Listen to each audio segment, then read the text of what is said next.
Undskyld, mig i telefon. Du bliver vist nødt til at tænke. Ja. Undskyld mig lige et øjeblik. Jeg er på psykiatrisk skadestue. De vil gerne have, at du kommer herud. Ja. Hvad? Jeg kommer, skat. Undskyld, skat. Hvad skete der? Jeg kunne bare ikke være i min krop mere. Nu bliver du her på dag, ikke også? Få lidt ro på det hele. Mor. Mor er kommet på hospitalet. Men det er ikke noget farligt.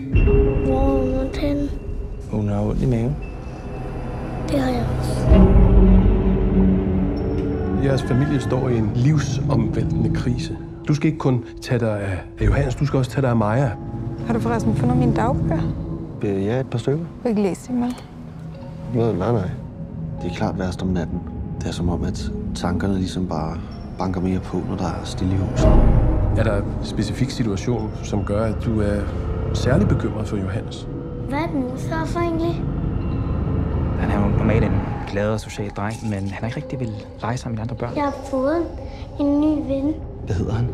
Måske så har han opfundet en usynlig ven for at have en at tale med. En, som bare kan lege. Er der noget galt hjemme i huset? Eller er det bare mig, der er syg? Ved dæmonisk besættelse er der symptomer, man skal være opmærksom på.